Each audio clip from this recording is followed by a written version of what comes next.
Hello everyone, today in this video we'll be discussing the second module of CG, and in this module we have about the polygons and the 3D shapes. So we'll be discussing how to make those shapes and perform the operations. So we have some algorithms as well which are important, like the first one is the fill area primitives and inside outside tests, and this is the most important one, general scan and polygon fill algorithm, and the two-dimensional scaling and translation rotation. There are many other subcategories in it, so we'll be discussing each of these categories one by one and solving numericals as well. Okay, so these are the questions which are like asked, so we'll be discussing these questions as we go through the topics. So if you like this video, hit the like button and don't forget to subscribe to my channel. So basically these are the three main chapters we have. The first is the fill area primitives, second is 2D transformation, third is 2D viewing. So here we have one topic, and in fill area primitive we have two topics, but here we have all the main important topics. Okay, so we'll be first starting with 2D transformations. Okay, so let's get started with 2D transformations. So basically we have three transformations: translation, rotation and scaling. What is translation? Suppose that I have an apple here, and what does translating an apple means changing its position from here to here. That is translation. And what is rotation? Rotation means rotating this figure. For example, if I have a square here, if I rotate it in anti-clockwise, I'll get a square like this, right? Means if this point was here, this point will come here, right? And by default it is anti-clockwise. If you don't mention in the question the rotation type, it's anti-clockwise. Okay, and scaling means what? Zooming in or zooming out. So for example, if I have a square like this, and if I zoom out, multiply it by bigger number, it will become this big square, and if it was a big square, and scaling it down, it will become a small square. Okay, so these are three things which you need to know mainly in this second chapter, which is 2D geometric transformations. Okay, so the translation is as follows. Suppose that there is a point xy here in the plane. This point is what? It is x comma y. Okay, x coordinate and y coordinate. I have to take this point to the other points like x dash and y dash. Okay, so for example, let's take an example here. It is in 2 comma 2. Okay, I have to take it to 4 comma 7. At that time, how much is the change happening in x, how much is the change happening in y? That is what my tx and ty. Okay, so p of xy is nothing but 2 comma 2, and I'm adding some values to it for each of these terms, tx plus ty, and for x and y I'm adding, so I'm obtaining this result. So how much will be the value of tx? You only tell me. 4 minus 2 is how much? 2. And what is the value of ty? Ty will be nothing but 7 minus 2, which is 5. So 2 comma 5 is the value of tx and ty. So instead of writing it in this form, how we write it is in the matrix form. Okay, in the matrix representation, if you add two matrices, how do you add two matrices? 1 and 2 is here. If you add up like 2 and 4, what you do, you'll add up with this and this, and you'll write it here, and you'll add up this and this, and you'll write it here, isn't it? So this is how we perform the operation. The xy coordinates are written here and t are written here. To add these two up to get this answer. Okay, so the final equation will be as follows: p of x dash y dash, this is p dash, that is equal to p of x comma y plus t of tx and ty. So how do you add up x and tx to get x dash? So that's what I've written here. X plus tx is x dash, and y plus ty is nothing but y dash. Okay, so that's what I've written here. And yeah, that's all about the translation. What about the rotation? What does rotation mean? Rotation means tilting it with some angle. Okay, if you observe carefully here, here's a triangle in this form. Then I rotated it in by using a scale here. Suppose that this is a triangle object here, and I have a scale here. Now this is attached with glue here. Okay, now I lift this up and turn it like this. So what will happen? My triangle will be coming here, isn't it?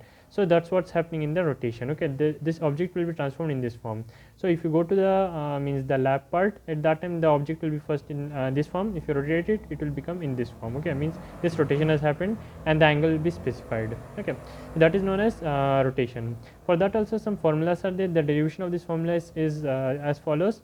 So for example, if you rotate an object here, like it is present at x and y, now it is at x dash y dash. If you rotate this object, at that time it will become like this. And what is the change in angle? Initial was phi here, and theta was changed. So total angle now is how much? Here it is phi plus theta. Now you tell me what is the value of this line here. Okay, you need to tell me the value of this line. This line is nothing but cos of this angle, right? It is nothing but r of cos phi plus theta. Then only you will get this value, and this value is nothing but x value, right? Same thing you will find for y value as well. Just change sign with cos with sine, so you'll get this value, right? That's what's happening here. X dash will be equal to r cos phi plus theta and r sine phi plus theta for y dash. Expanding it, you will get these forms, and the original position of the coordinates are x is r cos phi and y is r sin phi. It is nothing but these two coordinate values. This is nothing but r sin phi. Why it is r sin phi? Because this angle is phi and this angle is means this line will be equal to r cos phi, and this line will be equal to r sin phi, right? So here instead of x I can write r sin phi, and instead of y I can write r sin phi. Okay, first is cos and second is sin. So substituting those values in the place of these equations, here I have r sin phi as well as r cos phi also. So I can just substitute those values here. So when I substitute those values, I'll get this equation in this form: x dash and y dash here, x and x here, and y here. One thing you can observe, if you get it in this form, you can write it in matrix multiplication, right? So if you write it in matrix multiplication, you can write x y here and you'll get the same result. You can multiply and see. Cos theta into x you have here, minus sin theta into x you have here, right? Sorry, minus sin theta into y, because that's how the matrix multiplication is done. If you remember, first we'll multiply this with this, add up with this and this multiplied. In the next time we'll multiply this and add it up with this multiplied by this. So that's what I've written here, and that will be equated with two terms. That two terms are x dash and y dash, which I've written here. So this is the formula you need to remember. More important than the derivation, you need to remember the formula, because in exam there are the numericals. Okay, so this is the derivation and the formula. So we'll be solving the numericals a few moments later. So let's go through the formulas. Okay, so talked about the translation, the rotation is done. Now scaling is left. Scaling means zooming in and zooming out. Okay, so just consider a small line here, and if you zoom it out at that time it will become smaller, right? So how do we change the size of an object? So if an object is like 6 centimeter, at that time if you want to make it like half, at that time you will multiply it by 1 by 2. It is nothing but 0.5.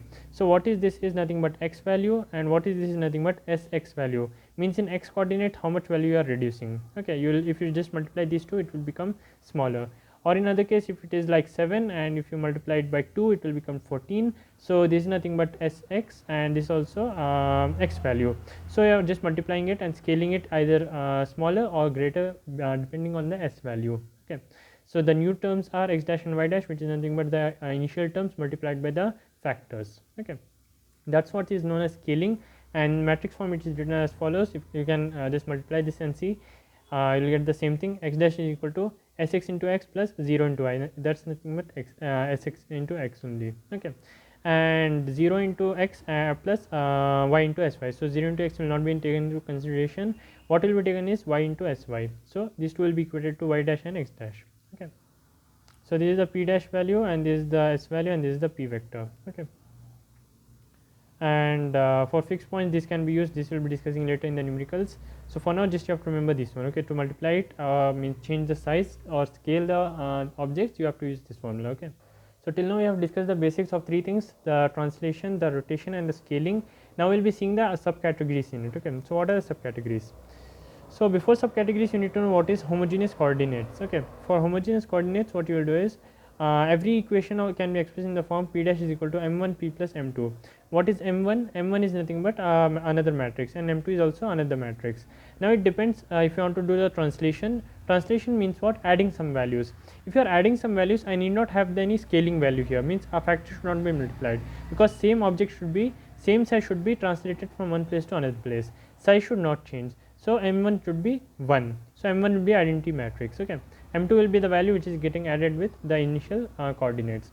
For rotation and scaling, at that time m2 should not be changed, because we are just rotating it or scaling it. We are not changing the position of it, right? So that's why the m2 value will be identity matrix, which is 0. So this value will be considered. Okay, these two things you need to remember. Homogeneous coordinates is just the standard technique for accomplishing the means the whatever techniques we apply, like the rotation, transformation, translation, and scaling. So those are used by the homogeneous coordinates. Okay, so h value will be 1 in our case. So if you want to just apply any translation or the rotation or scaling, we will be using in this form. Okay, so let me explain you why we have taken this one. See, in the real life, at that time we will not have the 2D objects always, right? We need to work with 3D objects as well. So we need a 3x3 matrix, okay, instead of 2x2 matrix. But the coordinates will be 2 only, right? X and Y.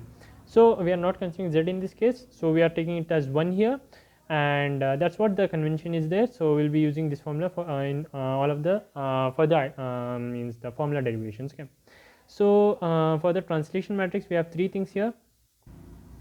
So the first one is the homogeneous translation. So x dash y dash, and instead of just closing it, we will be writing 1 as well here. And this one you need to remember, like tx and ty we used to write, right? But instead of tx ty we will have 0 0 1 as well. And x y 1, what answer we get, that is the value of x dash and y dash. Okay. So the translation can be written as follows: t of tx comma ty. If someone gives you like this, you have to write it in this form. Okay. Multiplied by p is nothing but the initial coordinates. This is the final coordinates. Okay. And two-dimensional rotation matrix, for rotation this is the formula. By default it is anti-clockwise.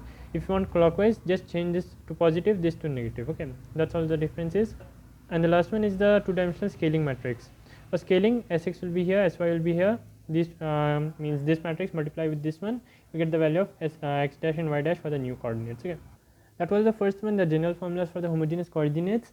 And the next one is the inverse transformation. Okay, so in inverse transformation what we have is the translation, rotation and scaling. Okay, three things we have. We'll be discussing the formulas for each of these. Okay, so in the translation what we have is means this just a change, minus tx and ty, because it's the inverse. Instead of tx and ty as in the previous case, we have minus tx and minus ty. Okay, so here we had tx and ty, now we'll have minus tx and minus ty. What does inverse mean? For example, if I have translated an object from this place to this place, to come back to this place, what I need? Suppose that it was 2 comma 2 and this is 4 comma 4. I have added 2 and 2, right? In both cases I have reached this point. To again reach back this point, I have to subtract 2 from both the cases. So that's what tx and ty samely but in negative form. Okay, so to reach back to the previous initial position. Okay. And what about rotation? Rotation is just the same thing here. For the anti-clockwise, this sign became positive, this became negative. Okay, this is about the inverse rotation. And the scaling, instead of sx and sy, you will be writing 1 by sx and 1 by sy. Composite transformation means a combination of two transformation. Okay, so for example, if there is a triangle here, I have to make this a bigger triangle as well as rotate it in this form. Okay, so what is the two things I have to do? Firstly is the make it bigger one, so scaling, and second is the rotation. So when I scale it, at that time it will become a bigger one, and then I will rotate it. So two operations are being performed here. So for that, this is the translation and this is the translation 2. We can do the two translation as well by combining these both. So if you combine, you will get the same thing here, like t1x plus t2x and t1y plus t2y. For example, first you want to move the object by 2 centimeter, then you want to move the object by 3 centimeter. So totally what happens? It moves by 5 centimeter, isn't it? So instead of doing it separately, you can just write this formula: t1 plus t2x, which is 2 plus 3 5, means move the object by 5 centimeter. Okay, that was about the translation. And the rotation, if you want to rotate object 2 times, theta 1 theta 2, just the thing which is happening is theta 1 plus theta 2 will be taken into consideration. Okay, scaling also is the same thing. If you want to multiply it by 2 times, then multiply it by 3 times. Instead of that, directly you multiply by 6 times, right? So s1x into s2x and s1y into s2y. Okay, the next one is the general two-dimensional pivot rotation. Pivot rotation means what? Firstly, see, all the formulas are defined for the origin. Okay, not for the normal graph. Okay, so for the origin, what we'll have to do is we have to transform this object into the origin, means translation operation, then do the operation which is scaling or rotation. In this case it is rotation. After the rotated object, move back to the original position. Okay, so that's what is the two-dimensional pivot rotation. So this is the formula: translate it, then rotate it, again translate back. So here minus xr minus yr, here xr yr for translation back to the original position. These are two-dimensional fixed point scaling. In fixed point scaling, as the rotation we have done, translate it to the origin and then scale it, and then again transform to the original position. Okay, the formula is also similar. So this is the formula: translate it, scale it, and again translate it. So there might be a question in your mind, like how the question of the means which type of question can you expect for this topic, right? So seeing the question paper, they could ask you this question: describe any two-dimensional composite transformation, 2D translation and 2D fixed point scaling. So for translation and fixed point scaling, you have to give an example. Okay, so these are the type of the questions which could be asked. Okay, in a similar way we have this one as well, like the other transformation. So if they ask you specifically about the other transformation, you have to write about this one. Okay, so they are mainly categorized into two parts. The first one is the reflection, second one is the shear or skewing. Okay, so in the reflection, what we have is the reflection of an object. For example, if you have the original position is this one, and you have to reflect it in the x-axis. So what you do is take each coordinate and then multiply it with this matrix, so you will get the position of the new one here. For example, let's take an example and see here itself. For example, this coordinate is 2 comma 4. Okay, so what I will do, I will write 2 here, I will write 4 here, I will write 1 here. Okay, because this always will be 1. Okay, so let's multiply it. 1 into 2 plus 0 into 4 plus 0 into 1. What is the answer? 2. Okay, 0 into 2 minus 4 means minus 1 into 4 and 0 into 1. What is the answer? Minus 4. 0 into 2 plus 0 into 4 plus 1 into 1, it is 1. So what answer do you get? 2 and minus 4. So that is nothing but 2 and minus 4 here. X and y values. Where is 2 comma minus 4? 2 comma minus 4 will lie here, right? If I have taken this as 2 here, suppose it's not 2 but I have taken it as 2 here and this as 4 here, so minus 4 will lie here. In this part minus 4 will lie and 2 is same, so minus 4 comma 2, if I point here, it will be pointing to here. Same thing, if you apply for this point, you will get this point here. If you apply for this point, you will get this point here. So main thing you need to remember, if they are asking you for the reflection about the line y is equal to 0, which is nothing but x-axis, you have to multiply the points with each point with this matrix. Okay, so that's the first one, which is reflection. In the same way, we have the other, means the variations of it. So this is the one which you want to reflect it with the respect to x is equal to 0, which is nothing but y axis. You will be using multiplying this formula with each of these points here to get each of these points present here. Okay, another one, reflection about the opposite coordinate, this formula, and the reflection with the diagonal line, this formula.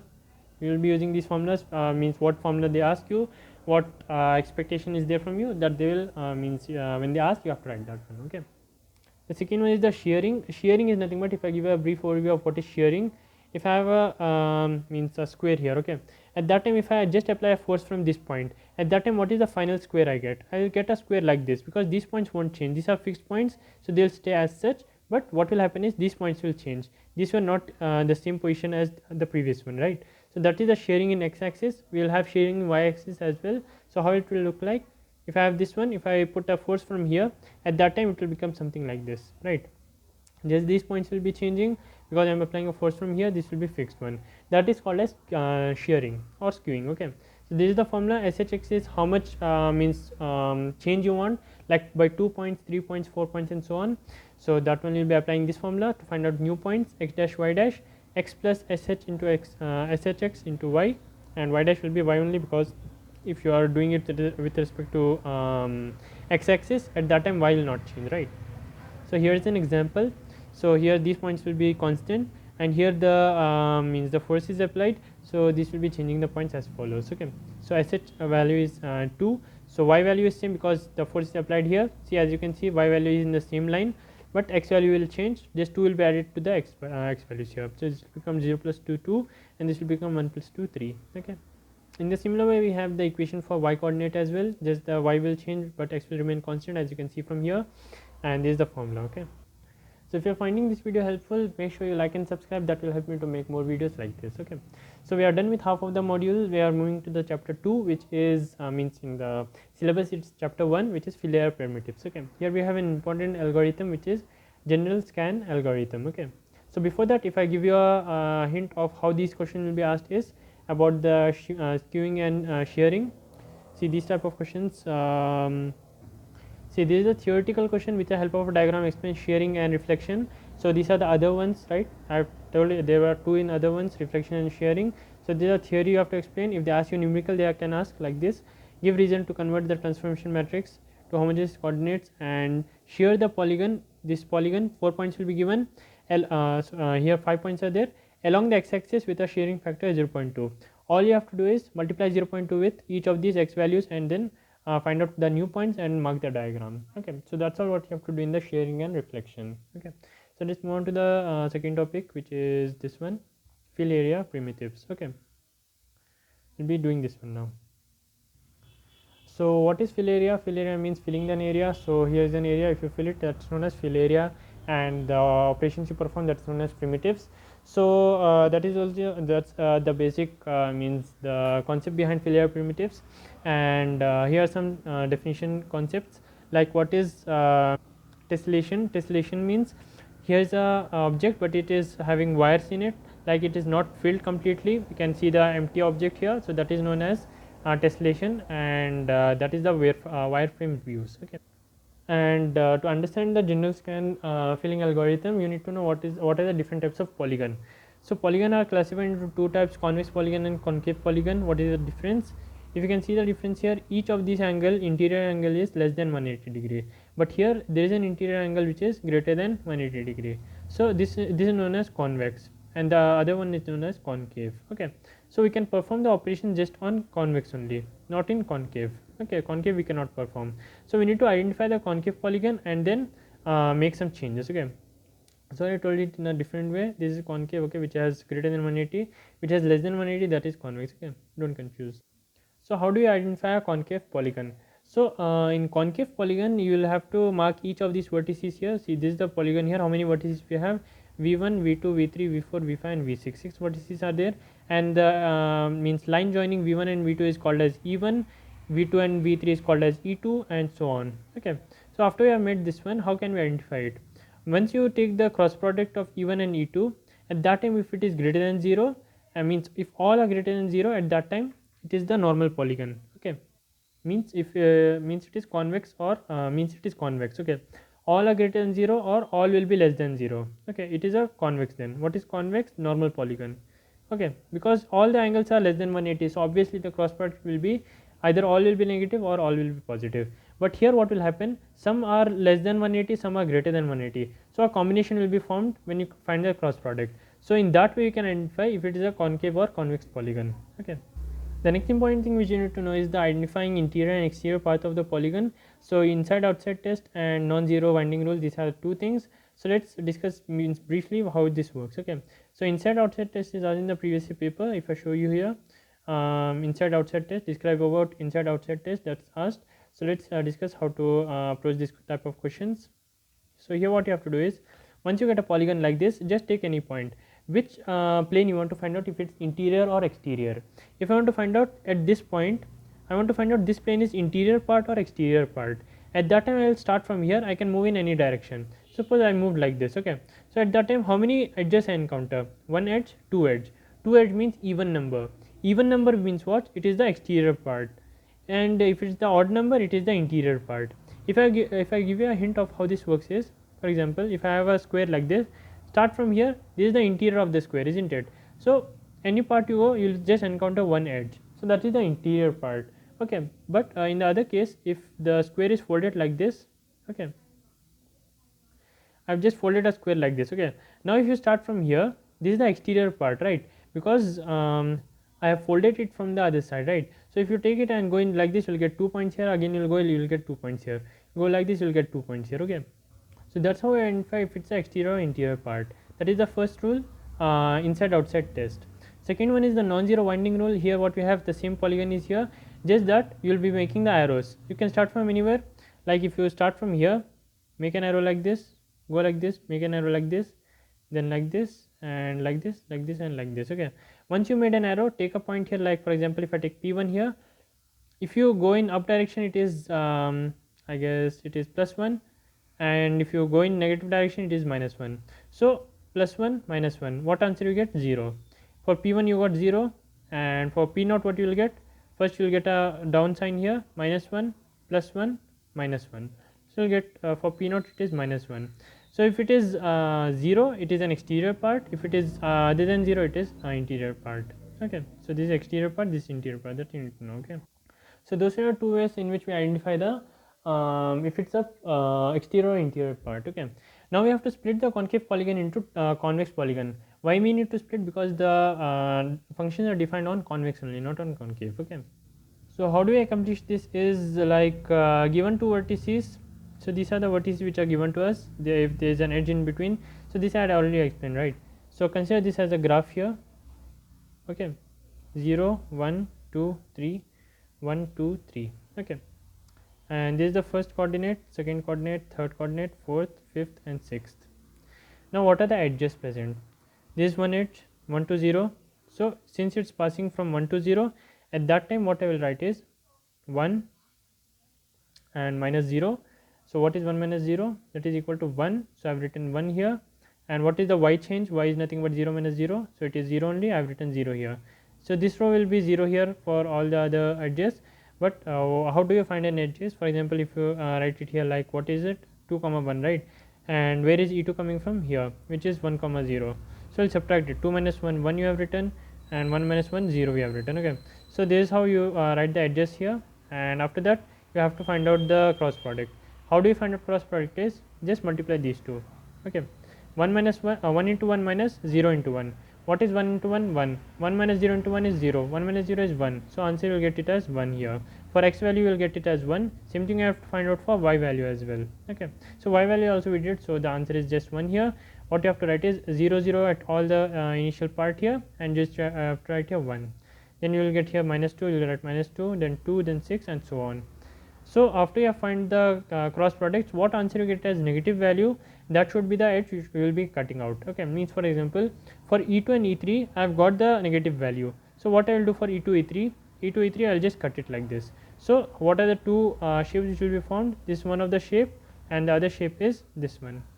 Okay, so these are two convex polygons. Okay, that's how you convert the concave polygon into convex polygon.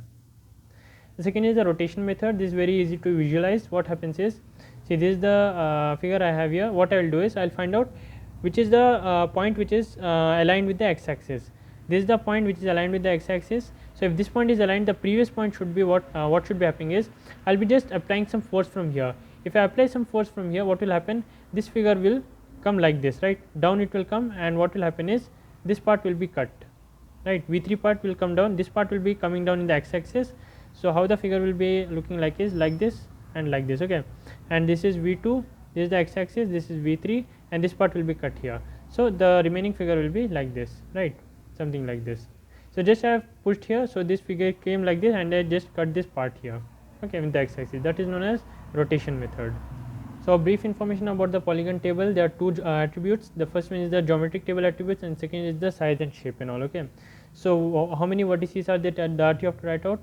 V1, V2, V3, V4 till V5 here. So x1, y1, x2, y2, and so on. How many edges? E1 till E6, I guess. So what is the edge E1? V1, V2, just write V1, V2 here. How many surfaces are there?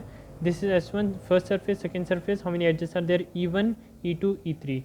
So E1, E2, E3, also E4 is connected, so we will be writing there E4. So in the first case E4 is not there, but in the second case E4 is there. E4, E5, E6, and E3. So instead of E7 we have to write here E3. That mistake I have made here. So you got the point, right? Like S1, what is edges connected, that you have to write here, and what are the edges connected here, that we will be writing here. Okay, that's the polygon table attributes. So there are some functions which are polygon fill area functions. Rectangle x1, y1, x2, y2. So this is the x1, y1, this is the x2, y2. If you give it in this form like in the computer, it will form a triangle like this.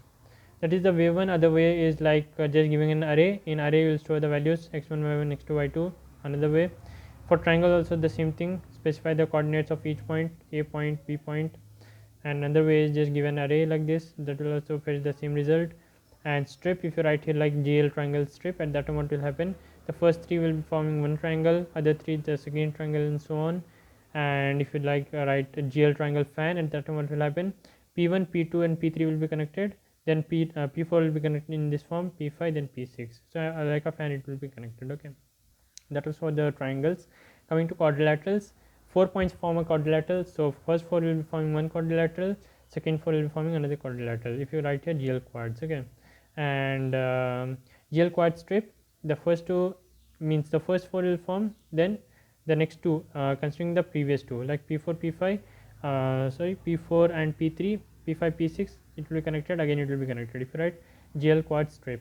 Okay, those are the basic concepts about the polygons, and now we'll be discussing the most important topic of this module, which is a general scan line polygon fill algorithm. Okay, so basically it's very simple. If you want to plot some shape here, what you will be basically doing is, you'll be, if you want to plot the shape here, okay, you'll be scanning like this. You'll go wherever you find the relevant points, you'll highlight it. Again you'll come here, you'll highlight these points, highlight this, again highlight this. Like that, if you do in a larger scale, this whole object will be highlighted. So all you need to know is which all points which are present here you need to highlight, and till where you have to highlight, okay, at each line. So that's all what the general scan line polygon fill algorithm is. There are some steps which we'll be discussing, so keep in mind those steps. Okay, so start from left end, which is this position, and keep filling the points. Okay, So this is the first procedure. This is yk, xk, yk plus 1, xk plus 1. Okay, y will always be increasing by 1. What is the slope? Yk plus 1 minus yk by xk plus 1 minus xk. So since y will be increasing always by 1, the next point of y will be the previous point plus 1. What will be x? X will be xk plus 1 by m, the inverse of slope. Okay, y is inverse of slope because that's what that delta x is. If I is 1, at that time what will be delta x? Delta x will be, this will come here, m by 1. Delta x in the reverse it is 1 m by 1, so in the actual position it will be 1 by m. So just add the delta x to the previous value to get the new value. So here's a sample question. Determine the content of the active edge table to fill the polygon with vertices a, b, c for y is equal to 1 to y is equal to 6. First step, mark the points here, make a triangle here, and then sort all the vertices, all the values in the increasing order of y. So increasing order of y means what are the y values which are present here? 4, 6, 1. So it will be in the form 1, 4, 6. So it will be CAB. So just fill it in the form CAB. Write here CAB. These are the y values. You have to make it in this form, and just write it till this point. This will be considered later. Okay. So for now you have to just write this one. Okay. After you have done this, then you have to start from each edge. Start from the least point here. CA and CB it is connected, right? C is connected with CA and CB. So what you are supposed to do is, you have to reach this point till here, and from here you have to reach till this point. So first you will be considering how to reach till here. You will be starting from 4 comma 1. Okay, and two things you need to find out. I will be writing here 4 comma 1 till what is my aim to reach a, which is 2 comma 4. So you have to find out y max. What is the y max between this and this? 1 and 4. 4 is the max, so you will write here 4. Y min x. What does y min x means? First tell me what is the minimum y value. 4 is minimum or 1 is minimum? 1 is minimum, right? So where 1 is minimum, what is the x value? X value is 4, just write 4 here. Find out the slope, which is 4 minus 1 by 2 minus 4, which is minus 3 by 2, and take the inverse because for x we need x plus 1 by m. So take 1 by m value and write it here. So you got these values. Now we will be starting the problem, and same thing do for CB and AB as well. So what are CB and AB? CB and AB are these points. Take this one, this is CB, this is AB, take these points and find out the same which I just told now. Okay, so after you have done that, what you are supposed to do next is you will be taking this one first. CA you will be taking and doing something. Okay, so let's see what we are doing. After you have taken CA, where is the CA located at? If you see in the diagram, the CA is located at 4 comma 1, right? So what you will be doing is you will be writing first 4 comma 1 here. That's the first pair. In second iteration, what you have to do is you have to change the x and y value to the next part. So basically what we are doing is, for when y is equal to 1, this is the value of x. When y is equal to 2, what is this point? That I am trying to find out. When y is 3, what is this point? That I am trying to find out. So y is obviously 3, here y is 2, but what about x? I need the next x value here. So when I am present here, the x value is 4. This value, how I can get? The new value of x is nothing but xk plus 1, that is nothing but xk. Xk is 4 here, 4 plus 1 by m. 1 by m is minus 2 by 3. So 4 minus 2 by 3 is nothing but 10 by 3, right? So this value is nothing but 10 by 3, which is present here. Okay, this point. When y is 2, it is 10 by 3. When y is 3, it will be 8 by 3. Then it will be 6 by 3, which is nothing but 2, right? That's what we have to do here. Do it carefully. First pair is 4 comma 1. The next pair is what you have to do, find out the next value of x. So add minus 2 by 3 to x. Y will remain just increase 1, another time 1, another time 1 also. So y will increase 1 each time, but x will be like adding the 1 by m slope with the previous x value. Which is the previous x value? 4. The new plus the 1 by m value, then you get the new x value. Then after that you will have to find out the further next value.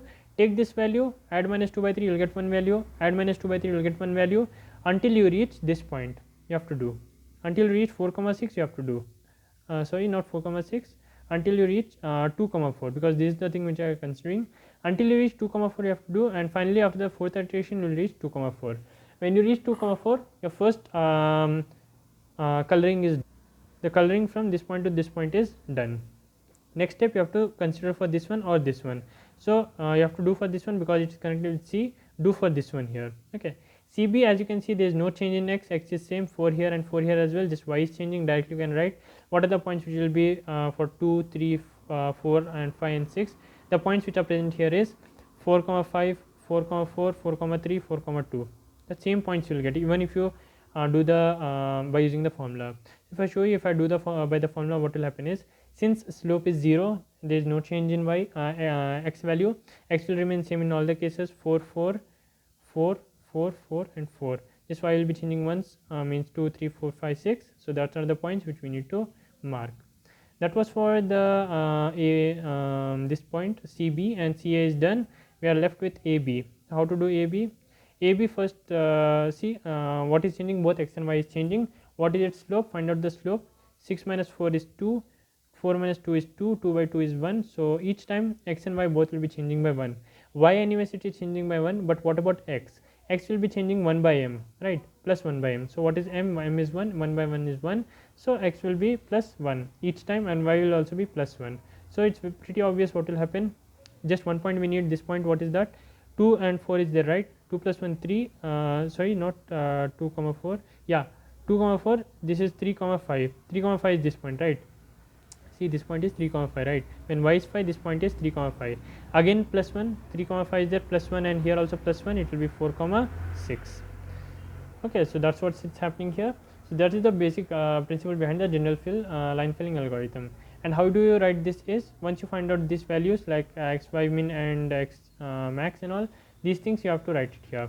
The first one, we got this one, it is starting from C, so we'll write this first. Again CB also is there, so you'll write this first here, okay, after that. And for AB also you have to write, I forgot to write here, for AB also one thing will be there. What is the other thing is this one, AB, this thing you have to write 6 to 1, okay, that's the only thing which is missing here. 6 to 1 will be written here. So if you did not understand, don't worry, just put a text to me in Insta. If I get time, I'll clear it out if I can. And that's all about the main concepts in the module. Just one concept we are left with is pipeline viewing. So you can finish it within 1 minute. What is there means the important things. So this is the final thing which you have to do in this problem. Like after you get the points, just mark the points, each point here. First we got 10 comma 3 and 2, mark it here. 8 comma 3, 2 comma 4, 3 comma 5, all the points you mark it and make it points here. Okay, that's the final step which you have to do. Okay, very important algorithm, practice it. Okay, you can ask you for the quadrilaterals as well. So as I told you earlier, we'll be solving some numericals as well. So let's see what are the numericals here. Before that, there is a general topic here which is two-dimensional scaling direction. It's also the same thing here as the previous one. If you just want to scale it in some direction, okay. See, in previous scaling what we used to do, if this is the square here, the square will become a bigger square here. So this is the scaling done in x and y direction. What if I want a scaling in this direction? For example, if this is the square here, I want the square to stretch in this direction. So what is this direction mean is, the square will become like this, right? If I have a square like this here, if I stretch it in this direction, it will be squeezed like this, right? Sorry, it will be squeezed in this form, right? This will be squeezed in this form, square. So that's all what we will be doing is, what angle we need to squeeze, that will be first rotating it so that the square will be present in this form. Then we'll be applying the squeeze in this direction, so square will become like this. Then again we'll be rotating it back, so square will become like this, right? Something like this. Okay, so that's what we are doing. 3 things you need to remember: rotate, squeeze, rotate back. Okay, that's all what we are doing. This is the formula. Rotate, squeeze means apply the scaling means operation, and then again rotate back. So this is a formula, you can means practice it to know how it is derived. And here are the numericals. This already we discussed, like if there are some given values here, translate this. First is a translation, translate this point to this point. So how you will do that? T plus p, these are t values are means how much it is to be done. Tx and ty will be given, x and y will also be given. Substitute here and add it up. That is for translation. They can ask you for the polygon as well. So how you will do this? Do that is, consider each point here. How many points are there? 4 points are there. Just note down these points here. After that, add the tx and ty values for x and y values of each of these. You will get 4 values here, that are the new points. Then just mark it up and make the square. Scaling also the same thing, the values which you have given, just multiply them. Okay, translate a square having the coordinates these values with sx and sy. Multiply the x values with sx, okay, in each of these case, and y values with sy in each of these case. Okay, so that is the result which you get. That's the final new points. So mark them up and show the scaled new figure. And rotation, by default it is anti-clockwise. If you ask like this, like 3 points will be given here, rotate with an angle 90 degree. Default, if they don't mention anything, it is anti-clockwise. Write the formula here for each point, put the points here and find out the new points. again put these points, find out new points, put these points, find out new points. For theta substitute the value which they have given, find out the answer. Okay, so here's an example. If these are the points given to us, for 0 0 write here 0 0 and find out what are the values you get here. Cos 0 sin 0 means you will get 0 only, and for this also you will get 0, so the final point is 0 0. What about the next one, 1 comma 0? 1 comma 0 is here, so if you write here 1 comma 0, what is cos 90? It is 1, sin 90 is cos 90 is 0, sin 90 is and sin will also be multiplied with 0, so it will be 0 only. Sin 90 is 1, 1 into 1 is 1, plus cos into 0 is 0, so it will be 0 0 comma 1. So next point is 0 comma 1 for 1 comma 0. So for 1 comma 0, this point, instead of that it will be 0 comma 1, which is 0 comma 1, this point. So you got 2 points here. Instead of this it became like this when we rotated this figure by 90 degree, right? This came here. Same thing goes for this point as well. Apply for the formula for this one, you will get a point somewhere here. So this is the final rotated figure when you rotate it by 90 degree. This is the same thing which you have to follow for all of the other numericals as well. Just write the formula here, multiply it with the points and find out new points and point in the graph.